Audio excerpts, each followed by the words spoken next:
제가 1980년 초로 기억하는데요. 서울 봉천동 지역에 친구 따라 한번 밤에 서울에 내려서 봉천동이라는 동네를 처음 이제 서울에 와서 한번 따라 올라가 봤어요. 밤에 보니까 참 아름답더라고요. 야, 역시 수도 서울은 이렇게 아름다운 곳이 모양이다 해가지고 뭐 어딘지 몰라서 이렇게 올라가가 저녁이니까 늦어가지고 일단 뭐 잠부터 자자 해서 자고 그렇게 아름다웠는데 아침에 일어나니까 형편없는 달동네예요. 세상에 이런 달동네가, 수도 서울에 이런 동네가 다 있는가? 예? 화장실도 없고 공동 화장실, 뭐 공동 수도, 이야, 뭐 옆에 흐르는 하수구 냄새하고, 이야, 세상에 이런 데가 있냐? 수도 서울에. 밤과 낮이 너무너무 다른 거예요. 야, 이거 참 희한한 도시구나. 이게 이렇게 뭐 광화문 내거리에 대단한 줄 알았더니, 야, 수도 서울이 이런 거구나. 뒷면을 본 거예요. 그 봉천동에 제가 가가지고 개척교회 시대 때 거기서 5년간 개척교회 했다는 것도 놀라운 사실이에요. 그래서 그 쳐다볼 때마다 지금은 얼마나 그 아파트가 다 들어서가 아름다운지 모르겠어요. 지나갈 때마다, 이야, 저거 옛날에 봤을 때 손 달동네인데 새로운 세상이 열렸구나. 맞습니다. 새로운 세상이 열려진 게 맞다고요. 근데 어떨 때 그 많은 사람들은, 달동네 사람들은 다 어디로 갔을까? 그래서 봉천동에 지하교회, 개척교회 때 5년간 거기 있으면서 너무 힘들기도 하고 어려울 때 제가 지난번에도 말씀드린 것처럼 봉천동에서 시를 하나 지었어요. 달달 무선달 쟁반같이 둥근 달 어디 떴나 봉천동에 떴지. 달동네 쳐다보면서 그런 시절이 있었어요. 오늘 예수님께서 오늘 말씀이요, 너희는 세상의 빛이라. 산 위에 있는 동네가 숨겨지지 못할 것이요. 이 오늘 본문에서 두 가지를 굉장히 유의 깊게 봐야 되는데, 하나는 예수님이 단정해서 예수 그리스도를 믿는 하나님의 백성인 우리에게 너희는 이 세상에 비추는 이 세상의 빛이다. 너희는 세상의 빛이다. 또 한 가지 말씀이 뭐냐면 산 위에 있는 동네가 숨겨지지 못할 것이다. 왜냐하면 산 위에 있는 동네가 밑에서 다 보이잖아요. 산동네 밑에서 보면 그 산동네가 다 보인다고요. 산 위에 있는 동네는 숨겨지지 못한 것이다. 숨길 수 없는 거예요. 산 위에 있는 동네 이야기가 누구 이야기냐면 저와 여러분의 이야기예요. 예수를 믿는 사람은 산 위에 동네에 사는 사람하고 똑같기 때문에 밑에서 다 어떤 행동을 하고 어떤 말을 하는가 다 보고 있다는 거예요. 우리 이야기라니까요. 남의 이야기가 아니에요. 산 위에 있는 동네는 숨겨지지 않는다. 다 우리가 하는 행동이나 말하는 거나 모든 것들이 숨겨질 수가 없어. 산 위에 있는 동네가 숨겨지지 못할 것이요. 사람이 등불을 켜서, 우리가 깜깜한 밤에 등불을 켰는데 왜 켰죠? 밝게 비추려고 켠 등불은 등경 아래 두는 법이 없고 등경 위에 두어서 모든 사람들이 빛이 다 비춰서 보게 하기 위해서 등경 위에 두나니 그러므로 집안 온 사람에게 비추느니라. 등불을 켜서 등경 위에 둔다는 것은 무슨 말씀이냐 하면요, 등불의 목적을 설명하는 거예요. 산 위에 있는 동네는 뭐냐면 다 보인다는 이야기고요. 등불을 켜서 등경 위에 둔다는 것은 빛을 가지고 있는 등불을 켠 목적이 뭐냐는 거예요. 우리가 예수를 믿으면서 예수 믿는 삶의 목적이 뭐냐는 걸 묻는 거예요. 왜 사느냐는 거예요. 잘 먹고 잘 살아야 되는 것도 물론 맞지만 예수 믿는 너희에게는, 세상에 너희는 세상의 빛인데 너희가 사는 삶의 목적이 뭐냐? 이 말씀을 지금 묻는 거예요. 등불은 등경 위에 두는데 산 위에 있는 동네는 숨길 수가 없다. 절대로 숨길 수가 없는데 등경 위에 두면 모든 사람에게 빛이 다 비쳐서 이제 이 빛이 이런 것이구나 하고, 예수를 믿는 하나님의 백성은 이렇게 사는 것이고 이런 것이는 거라 하는 것을 비추게 되느니라. 그러면서 이같이 너희 빛이 사람 앞에 비치게 하여, 이 빛이 사람 앞에 비치게 하여 그들로 너희 착한 행실을 보고, 그들로 너희가 어떻게 사는가 그걸 보고 하늘에 계신 네 아버지께 영광을 돌리게 하라. 할렐루야. 이 말씀은요, 산외의 동네는 절대로 숨길 수가 없어요. 시간이 지나면요, 우리가 한 것들 이야기가, 아까 말씀 산외의 동네 이야기는 우리 이야기라고, 우리 삶의 이야기예요. 예수 믿는 사람의 삶이 산외의 동네예요. 이미 다 나가 있다고. 이게 예수 믿는 줄 다 아는데 저게 어떻게 행동하느냐, 그게 산외의 동네의 삶이에요. 보인다 이거예요. 다 노출돼 숨길 수가 없다는 거예요. 등경 위에 둬야 되는 것은 목적을 설명하고, 너희 빛이 사람 앞에 비치게 하라는 것은 뭐냐면요, 삶의 방향이 뭐냐는 걸 질문하는 거예요. 결론이 뭐냐면 하나님께 영광을 돌리게 해라. 산위의 동네는 숨길 수가 없어요. 숨길 수가 없는 거예요. 이단들 사이비가 왜 지금 한국교회에 수많은 이단들 사이비의 특징이 뭐냐면요, 숨기는 거예요. 정체를 숨긴다고. 정상적인 교회와 교단은요, 우리는 이런 교회다는 걸 세상에 알리지만요, 숨긴다니까요. 전부 거짓말하고 숨겨요. 숨기고 거짓말하는 거, 이것이 당연한 것처럼 속이고 숨겨요. 인터넷이나 신문이나 이런 걸 못 보게 해요. 왜요? 교리로 막아요.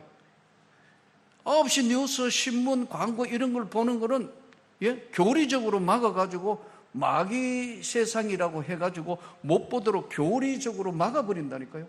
그래서 현실감이나 정확한 판단을 상실하게 해서 인간의 정신 상태를 황폐시켜요.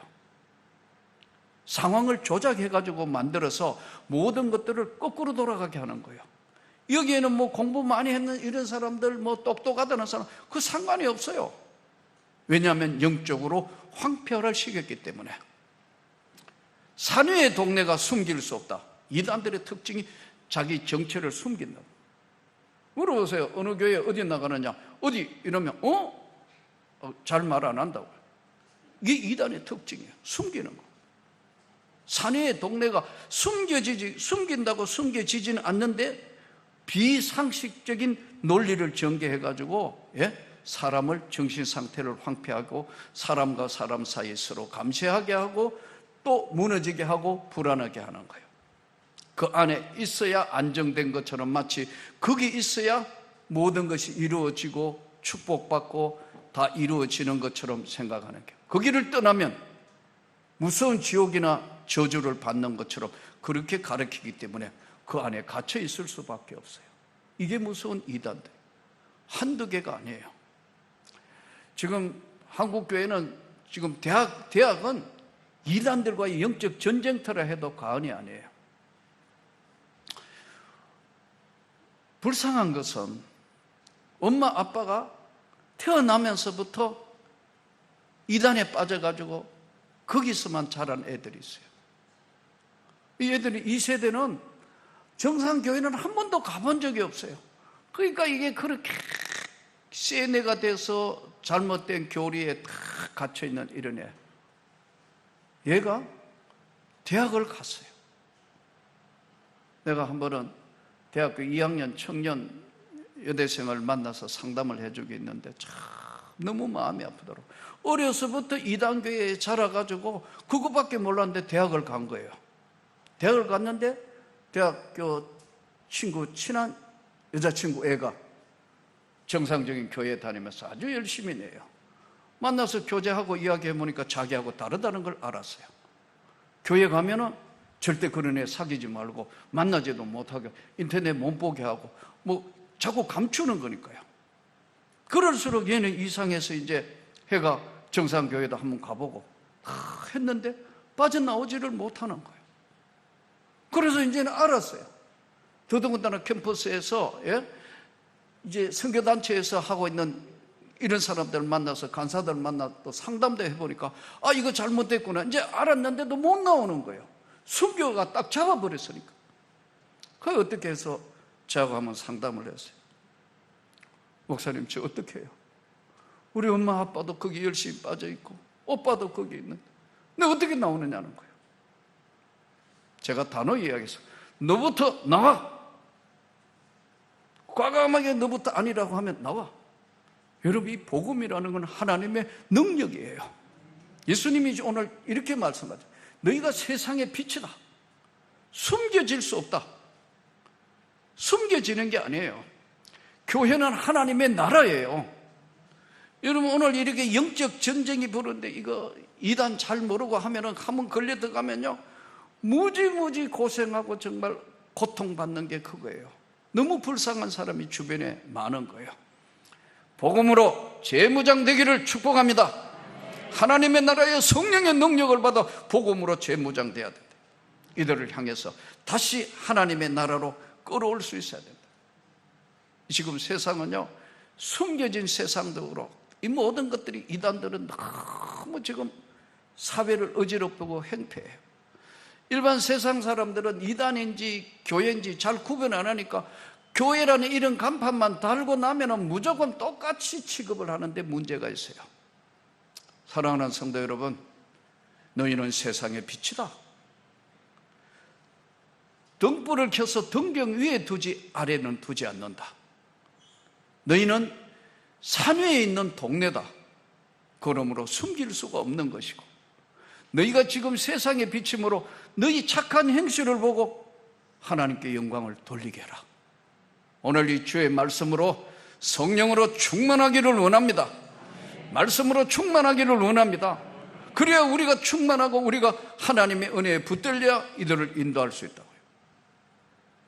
이거 잘못하면 하나님의 은혜도 무너지게 되고 본인도 지금 가치관이 흔들려가지고 이것도 아니고 저것도 아니고 산 위의 동네고 세상의 빛이라는 주의 말씀을 분명하게 기억하고 하나님의 사람으로 분명하고 선명한 삶을 살 수 있기를 주 예수 이름으로 축복합니다.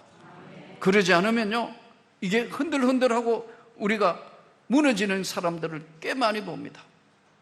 반드시 여기서는 알아야 될 건 우리는 빛이 아닙니다. 주님이 빛이시죠. 우리는 빛이 아니에요. 너희는 세상의 빛인데 이 말씀이 뭐냐면 주님이 빛이기 때문에 대비치는 빛이에요. 받아가지고 이걸 거울처럼 다시 세상으로 되비치는 빛이에요.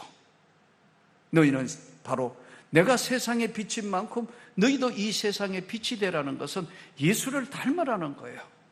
아멘.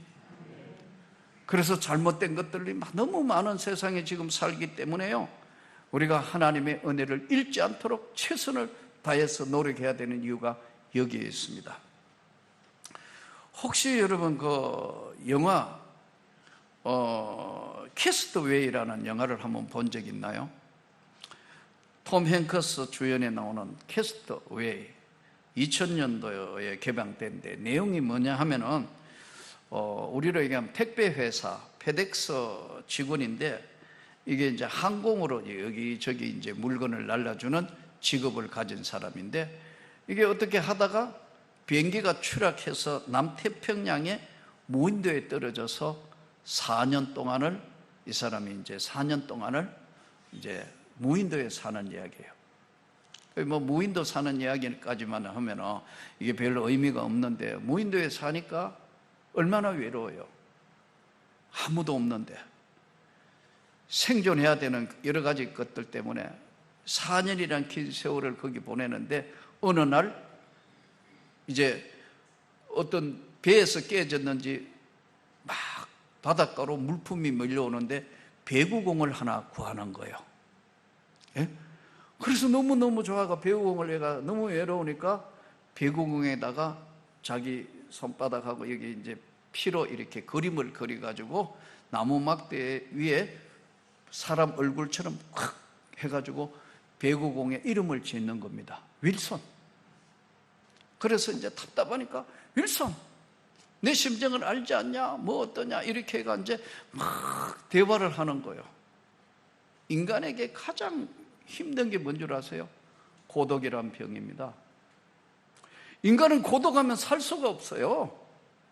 인간은 가정에 속해 있고 어떤 상황에 속해 있고 다 속해 있는 소속감에서 무너지면 가장 불쌍한 사람이 돼요. 여러분, 찢고 뽑고 살아도 그래도 가정이 좋은 줄로 믿습니다. 찢을 게 있고 뽑을 게 있고 다툴 게 있어 그랬지 아무것도 없어 봐요. 예수님이 딱 잘라서 이렇게 말씀해요. 고아와 과부를 불쌍히 여기라. 예수님 말씀이에요. 너희가 진짜 힘든 사람을 어디서 보느냐? 고아와 과부를 불쌍히 여기라. 아무도 없다. 고아와 과부를 불쌍히 여기라는 예수님 말씀이 그 말씀이에요. 인간에게 가장 힘든 게 뭐냐면요, 외로움이에요. 이거는 겪어보지 못한 사람은 이해가 안 되는 거예요. 25인도에서 이 사람이 이제 배구공하고 이야기하면 윌슨, 내 심정이 어떤 줄 아느냐? 어느 날 계기가 마련돼서요, 뗏목을 만들어서 이제 다시 세상으로 귀환하는 이야기예요. 근데 배구공이 막 그 파도에 밀려와가 배구공이 날아가니까 목숨 걸고 그 배구공을 다시 찾으려고. 그 배구공 아니에요. 사람 아니잖아요. 그런데도 정을 주고 나니까 윌슨 하면서 막 해가 어쨌든 살아가지고 사회로 귀환했는데 자기가 생각했던 세상하고는 너무 달라져가 사귀던 여자는 새로 결혼하고 뭐 뒤죽박죽된 인생을 보면서 왜 살아 돌아왔는가 서로 다시 이제 원점에서 고민하는 내용의 이야기예요. 이 세상에 가장 무섭고 가장 힘든 게 뭐냐면 외로움이에요. 저는 우리 모두가 서로를 달래주는 사람이 되기를 축복합니다. 서로가 안아줄 수 있어요. 사람은 절대로 여러분 믿음의 대상이 아닙니다. 사람은 사랑의 대상이에요.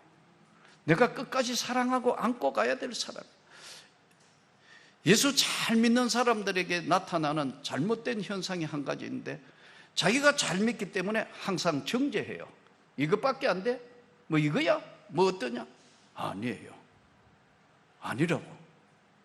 주님은 정죄하는 걸 가장 싫어해요. 부족한 인생, 내 모습 이대로를 우리는 주님을 보고 계시고 안고 계시는 거예요. 고독한 거, 외로운 거. 이 사회에 우리 오늘 명문교회라는 이 교회가 바로 하나님 앞에의 공동체예요. 부족한 거, 모자라는 것에도 나는 여러분이 다 안아주시기를 축복합니다. 격려해 주시고 위로해 주시기를 축복합니다.